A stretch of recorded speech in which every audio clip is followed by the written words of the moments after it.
வாழ்க வையகம் வாழ்க வளத்துடன் உலகெங்கும் இருக்கும் நமது யூடியூப் குடும்பத்தினருக்கு டாக்டர் டிவைன் தினேஷன் அன்பான வணக்கங்கள். சரிங்க, மே மாத பலன், அதாவது நம்மளுடைய தமிழ் புத்தாண்டு ஆரம்பித்து அடுத்த மாதம் மே மாத பலன் பார்க்க போகிறோம். சித்திரை வைகாசி 2 மாதமும் வருது இதில். ஓகே, சூப்பரான மாதம். ஏன்னா மே ஃபஸ்ட்டே எப்படின்னா தொழிலாளர்கள் தினம். முதல்ல எல்லாருமே தொழிலாளர்கள் தான்.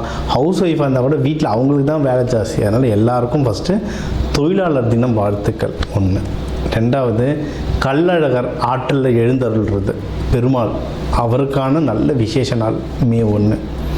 மே 30, 31 நம்ம தமிழ் கடவுள் முருகனுடைய வைகாசி விசாகம், சரியான பவர்ஃபுல் டே, பீக் பவர். முருகர்லாம் அந்த டைமில் அவர் பிறந்ததே என்னென்னா விசாக நட்சத்திரம், பீக் பவரில் இருப்பார். ஸோ இந்த மாதம் ஆரம்பிக்கிறதுலேருந்து முடிகிற வரைக்கும் பயங்கரமான ஃபெஸ்டிவல் தான், புனிதமான மாதம். சரி, இந்த புனிதமான மாதத்தில் நமக்கு எப்படி இருக்குது, நம்மளுடைய ரெகுலரான லைஃப் எப்படி இருக்குது, எந்தெந்த விஷயம்னா நம்மளுக்கு சாதகமாக இருக்குது, அதில் ஜெயிக்கலாம், எந்தெந்த விஷயத்துலலாம் நான் கொஞ்சம் உஷாராக இருக்கணும், அதை பார்ப்போம். இதில் எந்தெந்த தெய்வத்தை வழிபடணும், என்னென்ன பரிகாரங்கள் இல்லை என்னென்ன வழிமுறைகள்லாம் நான் பண்ணேன்னா எனக்கு இந்த மாதம் சூப்பராக இருக்கும்ன்றதை ஒவ்வொன்றா பார்த்து வருவோம். வாங்க. மேஷ ராசி லக்னக்காரங்களுக்கு எப்படி இருக்குது? சூப்பராக இருக்குங்க நம்மளது. ஏன்னா உங்களுக்கு இப்போ சூரியன் உங்கள் வீட்டில் இருக்கார், கொஞ்சம் கோவம் டென்ஷன்லாம் இருக்கும்.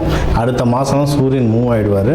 அடுத்த மாதம் உங்கள் 2ஆம் வீட்டெல்லாம் சூரியன் புதன்லாம் இருக்குது. சூரியன் புதன்னாவே புத்த ஆதித்ய யோக் அப்படின்னு சொல்லுவாங்க. அப்போனா நம்ம யோசிக்கிற விஷயங்கள் கொஞ்சம் தெளிவாக யோசிப்போம். இப்போ 2ஆம் வீட்டில் உங்களுக்கு இருக்குன்னா பணம் சம்பந்தமாக, குடும்பம் சம்பந்தமாலாம் கொஞ்சம் தெளிவாக யோசிப்பீங்க. தெளிவாக யோசித்து ஸ்கெட்ச் போட்டு பண்ணுவீங்க. இது 1. 3ஆம் வீட்டிலலாம் குரு சுக்கிரன் இருக்காங்க. குரு சுக்கிரனும் நல்ல யோகத்தை தரும். சரிங்களா? ஸோ நீங்கள் எடுக்கிற முயற்சிகள்லாம் நல்லா வின் பண்ணுவீங்க. ஸோ முயற்சி ஸ்தானம் நல்லா இருக்குது, தனஸ்தானம் நல்லா இருக்குது. அப்போது முயற்சியும் நல்லா இருக்குது, தனமும் நல்லா இருக்குன்னா என்ன, இன்வெஸ்ட்மெண்ட்டு தான். இப்போ வீடு வாங்க போகிறீங்க, நிலம் வாங்க போகிறீங்க, இல்லை பைக் வாங்க போகிறீங்க. நம்ம 100 ரூபா கொடுத்து படம் வாங்க போகணும், படம் பார்க்கணுன்னாவே அத்தனை ரிவ்யூ பார்க்குறோம். நம்ம வீடு வாங்குறதுக்கு, பைக் வாங்குறதுக்கு எவ்வளோ தேடுவோம். அதெல்லாம் முயற்சி தானே. அந்த முயற்சி உங்களுக்கு வெற்றியை தரும். அதேமாரி கையில் காசும் வரும். அழகாக எது வாங்கணுமோ வாங்குங்க. இப்போ இருக்க காலகட்டத்துக்கு எதில் பணம் போட்டால் வளரும்ன்றதை செக் பண்ணிவிட்டு, ஜோதிடத்தில் செக் பண்ணிவிட்டு நீங்கள் வாங்கினீங்கன்னா ஜெயிக்கிறது பல மடங்கு உறுதி. இது ஸோ பணம் விஷயம்னா சூப்பராக இருக்குது. அடுத்து நல்ல வேலை கிடச்சிருச்சு, நல்ல வீடு வாங்குகிறேன், அடுத்து நான் கல்யாணம் தான். கல்யாணத்துக்கும் டைம் சூப்பராக இருக்குது. நம்ம போன வருஷமே சொல்லியிருந்தோம், மேஷத்துக்கெல்லாம் கல்யாணத்துக்கு ரொம்ப நல்லா இருக்குது. நிறைய மேஷக்காரங்க கல்யாணம் நடந்துச்சு. நம்மளது பார்த்தே நிறைய கிளைண்ட்ஸுக்கு நடந்துச்சு. இன்கேஸ் யாராவது மிஸ் பண்ணிட்டீங்கன்னா இந்த வருஷம் கல்யாணம் பண்ணிவிடுங்க. கல்யாணத்துக்கு யோகம் இன்னமும் சூப்பராகவே இருக்குது. 1. இன்னொன்று, யாராவது ஏற்கனவே லவ் பண்ணிட்டு இருந்தீங்கன்னா அதையும் கல்யாணத்தான் மாற்றிடுங்க. இப்போ இது மேஷக்காரங்களை விட மேஷக்காரங்களை லவ் பண்ணுறவங்களுக்கு இதில் மெயினாக சொன்னோம். ஏன்னா ரொம்ப கோவக்காரங்க, அடிக்கடி கோச்சின்னு போயிடுவாங்க. இவங்கெல்லாம் கல்யாணம் அந்த கால் கட்டுன்றது மெயினாக மேஷத்துக்கு தான் வேணும். அதுவும் மேஷம்லாம் லக்கிங்க. உண்மையை சொல்ல போனால் மேஷம் லக்கி. ஏன்னா காலபுருஷத்துக்கு ஃபஸ்ட்டு அவங்க அப்படியே 7 யாருன்னு பார்த்தா சுக்கிரன், துலாம் வரும். அதனால் இவங்க கோவக்காரங்களாக இருப்பாங்க. இவங்களுக்கு வரவங்க பார்த்தா ரொம்ப அமைதியாக இருப்பாங்க. சரிங்களா? அதனால் சீக்கிரம் கல்யாணம் பண்ணுறது மேஷத்துக்கு சந்தோஷம். ஏன்னா உங்களை வழி நடத்த ஒரு ஆள் வேணும், அது கண்டிப்பாக கிடைக்கும். ஸோ லவ்லாம் பண்ணிங்கன்னா சீக்கிரம் கல்யாணம் பண்ணிக்கோங்க. இது 1. அடுத்து இந்த கல்யாணம், லவ், இதுக்கெல்லாம் நல்ல செலவும் ஆகும். அந்த உதவிகள், பொருள் உதவிகள்லாம் உங்களுக்கு நல்லாவே வரும். அதாவது உங்களுக்கு வர காலகட்டங்கள்லாம் எப்படின்னா, நீங்கள் வெளியே ஏதாவது காசு கொடுத்தீங்க அதெல்லாம் உங்களுக்கு திரும்பி வர நேரம். ஏன்னா மேஷம் நல்லா ஹெல்ப் பண்ணுவாங்க. யாராவது கஷ்டம்னு சொன்னால் அவங்ககிட்ட பணம் இருந்தால் பணம் கொடுப்பாங்க, இல்லை உழைப்பு கொடுப்பாங்க. ஏதோ ஒரு விதத்தில் அவங்க கொடுத்து ஹெல்ப் பண்ணுவாங்க. அது சில டைம் அவங்களுக்கு வரும், சில டைம் வராது. இப்போ இருக்கிற காலகட்டம் எப்படின்னா திரும்பி வரும். ட்ரை பண்ணுங்கள். இந்த மாதம் மட்டும் இல்லை, இதுக்கப்புறம் வர மாதங்கள் எல்லாமே அது இப்போவே ஆரம்பிச்சிடும். நீங்கள் வெளியே எதனா கடன் கொடுத்துருக்கீங்க, வாங்கணும், இல்லை உங்கள் சொத்து வாங்கணும். முக்கியமாக உங்கள் ஹஸ்பண்டு ஒய்ஃப், உங்களுடைய துணைவி இல்லை துணைவியார், அவங்க சைட்லேருந்து எதனா பணம் வரணும், சொத்துக்கள் வரணும், அதெல்லாம் இப்போ ட்ரை பண்ணலாம். வரத்துக்கு அதிகமான வாய்ப்புகள் இருக்குது. தாராளமாக ட்ரை பண்ணுங்க. சரியா? இன்னொன்று, நீங்கள் யாராவது தொழில் செய்கிறீங்க, பிஸ்னஸ் பண்ணுறீங்கனாலும் பிஸ்னஸும் நல்லா வரும், நல்ல ப்ராஃபிட் வரும். சரிங்களா? ப்ராஃபிட் வரலன்னா உங்கள் ஜாதகத்தை பார்த்து செக் பண்ணுங்கள். அது ராகு பகவான் இருக்கிறதுனால சில டைம் ப்ராஃபிட் வராமல் இருக்கும்னு சொல்லுவாங்க. ஒன்றும் இல்லைங்க, சில தாந்திரிக பரிகாரங்கள்லாம் இருக்குது. கருப்பு உளுந்துலாம் கையில் வச்சுக்கோங்க. இல்லை வாரத்துக்கு ஒரு 2 தடவை கருப்பு உளுந்து வந்து தோசையிலையோ இட்லியோ ஏதோ ஒரு விதத்தில் கருப்பு உளுந்து உங்கள் வயிற்றுல போகணும். அது போக போக ராகு பகவான் நல்ல பேலன்ஸ் ஆகும்.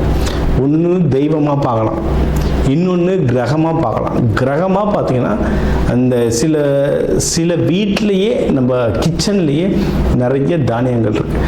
அதை கரெக்டாக யூஸ் பண்ணாலும் அந்த கிரகங்கள் நல்ல பேலன்ஸ் ஆகும். அது ராகு பகவானுக்கு கருப்பு உளுந்து சாப்பிட்டுட்டு வாங்க, லைஃப் வந்து சிறக்கும். நீங்கள் வந்து எதில் உஷாராக இருக்கணும் அப்படின்னா, வேலைக்கு போகிறவங்க கொஞ்சம் உஷாராக இருக்கும். ஏன்னா அதை சொன்ன மேஷத்துக்கு வந்து நம்ம பஞ்சாயத்தில் மாற்றத்தை விட ஊருக்காக போய் நின்று பஞ்சாயத்தில் மாற்றது தான் ஜாஸ்தி. ஊரில் இருக்கவங்களுக்கு மச்சான் இங்கே வாடா பிரச்சனைனா நம்ம டபக்குன்னு ஓடிடுவோம். சம்மந்தமே இல்லாதவங்க கூப்பிட்டா கூட அவங்களுக்குன்னு போய் ஓடுவோம். அதில் தான் பிரச்சனை மாட்டுறீங்க. இப்போ வந்து நம்ம வீரத்தை காட்டுற நேரம் கிடையாது. அதுவும் முக்கியமாக வேலை செய்கிற இடத்துல வீரத்தை காட்டுற நேரம் கிடையாது. அமைதியாக இருங்க. நம்ம வந்து சாதிக்கிற நேரம். எவ்வளோ அமைதியாக இருக்கீங்களோ அவ்வளவும் நீங்கள் வந்து வேலை செய்கிற இடத்துல ஜெயிச்சுட்டு வரலாம். அதேமாரி குடும்பத்துலேயும் அதேமாதிரி தான். பசங்கக்கிட்டேயும் சில பேர்லாம் மேஷம் வந்து பாசம் எவ்வளவு காட்டுறாங்களோ அவ்வளவும் அடிக்கவும் செய்வாங்க குழந்தைங்க. சில பேர் வீட்டிலலாம் அப்பா வந்து பெல்ட், இப்போ யாரும் அடிக்கிறது இல்லை, நாங்களாம் பெல்ட்டு சீப்பு எல்லாத்துலேயுமே அடி வாங்கியிருக்கோம். நல்லா அடிப்பாங்க, கொஞ்ச நேரம் பொறுத்து ஐஸ்கிரீமாக வாங்கி தருவாங்க. அதெல்லாம் பக்கா மேஷம். சரிங்களா? அதனால் இந்த குழந்தைங்க கிட்ட இப்போ டென்ஷன் ஆச்சுன்னா நீங்கள் பொறுமையாக வெளியே போயிட்டு அங்கே உக்காந்துட்டு டீ சாப்பிட்டுட்டோ ஏதாவது ரிலாக்ஸ் பண்ணிட்டு வாங்க. குழந்தைங்க கிட்ட கோவத்தை காட்டாதீங்க. நீங்கள் பொறுமையாக இருக்க ஆஃபீஸு வீடு ரெண்டுத்துலேயுமே சந்தோஷம் வந்து ரொம்பவே ஜாஸ்தியாகுங்க. சரிங்களா? இதுக்கு வந்து நீங்கள் வந்து மெயினாக தவம் யோகா பண்ணி நல்லது.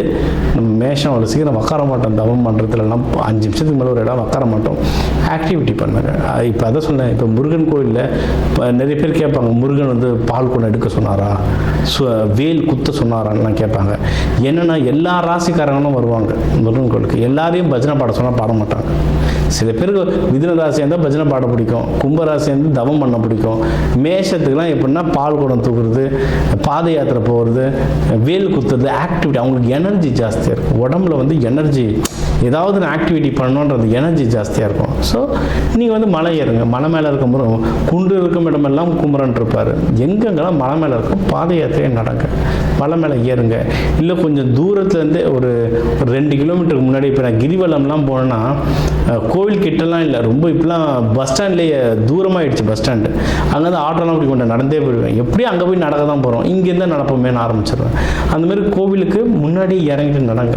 இங்கே ஃபிசிக்கலாக ஆக்டிவிட்டி பண்ண பண்ண பண்ண உங்கள் மனசும் உடலும் ஒருநிலைப்படுத்தும். நீங்கள் வந்து வாழ்க்கையில் முன்னேறதுக்கு சரியான வாய்ப்புகள் இருக்குது.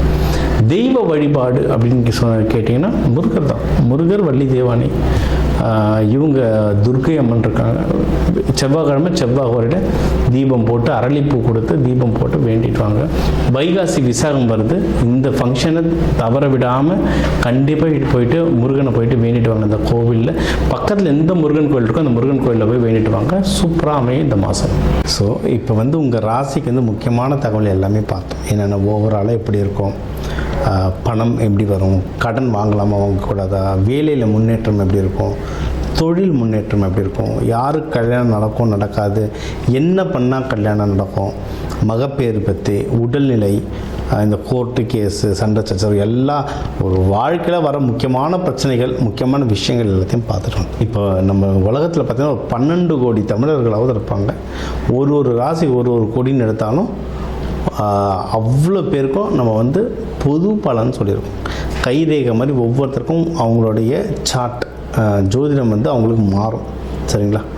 இப்போ நம்ம பொது பலன் சொல்லியிருக்கோம். இதில் உங்களுக்கு எது மேட்ச் ஆகுதோ, இல்லைன்னா உங்களுக்கு வந்து வீட்டில் ஒரு முக்கியமான விஷயம், சார் கல்யாணம் நடக்க போகுது, இல்லை இப்போ நிறைய பேர் இந்த ஐவிக்கு வருவாங்க. ஐவி டெஸ்டிங்க்கு நாங்கள் எப்போ டாக்டரை பார்க்கலாம், எந்த நேரத்தில் பண்ணிக்கிட்டால் நல்லதுன்ட்டு அந்த மருத்துவ ஜோதிடம் பார்க்க வருவாங்க. இந்த மாதிரி முக்கியமான விஷயங்கள் ஏதோ இருக்குது.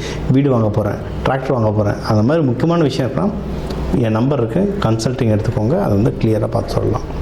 இப்போ இது கூடவே நம்ம வந்து நடுவில் நிறைய ராசிகளுக்கு இப்படி சொன்னோம், தெய்வ வழிபாடும் ஒன்று, கூடவே நம்ம சில தானியங்கள் சொன்னோம். இந்த ராசிக்காரங்க இந்த தானியம் கையில் வச்சுக்கோங்க, அது ஒரு பவர் ஏறும்னு. அதே மாதிரி நம்ம வாழ்க்கையில் வர சில பிரச்சனைகளுக்கு ஏற்ற மாதிரி தானியங்கள் இருக்குது. சரி, நூற்றுக்கணக்கான தானியங்கள் இருக்குங்க. நம்ம வீட்டில் இருக்க சமையல் அறையில் இருக்கிற தானியத்தை எடுத்து ஒழுங்காக யூஸ் பண்ணாலே வாழ்க்கையில் நிறைய பிரச்சனை நம்மளுக்கு சால்வ் ஆகும். சரிங்களா? பண்ண மாட்டோம், அவ்வளோதான் ஒன்று. இப்போ சனி பயிற்சிக்கெலாம் நீங்கள் வந்து நல்லெண்ணெய் தேய்ச்சி குளிக்கிறது அவ்வளோ இப்போ நல்லெண்ணெய் தேய்ச்சி குளிக்கிறதுனா ஏதாவது கோவிலுக்கு பஸ் ஏறி போகணுமா, யாருக்காவது ஹோமத்துக்கு காசு கொடுக்கணுமா? இல்லை, வீட்டில் நல்லெண்ணெய் எப்படியும் இருக்கும். எல்லா தமிழர்கள் வீட்லேயும் எப்படியும் நல்லெண்ணெய் இருக்கும். அது தேய்ச்சி குளிக்கிறதுல என்ன ஆக போகுது? இந்த மாதிரி சிம்பிளான பரிகாரங்கள் நிறைய இருக்குது. தேவைப்பட்டவங்க என்னோடய நம்பரை காண்டாக்ட் பண்ணிக்கலாம். ஜோதிடம், வாஸ்து, நியூமராலஜி, மலர் மருத்துவம் இது சம்மந்தமாக எந்த கேள்விகள் இருந்தாலும் தாராளமாக எனக்கு கேட்கலாம். உங்கள் எல்லாருக்குமே இந்த மே மாதம் அந்த மீனாட்சி சுந்தரேஸ்வரர் அருளால் எல்லாமே நல்லபடியாக நடக்க டாக்டர் டிவைன் தினேஷன் அன்பான வணக்கங்கள். வாழ்க வளத்துடன்.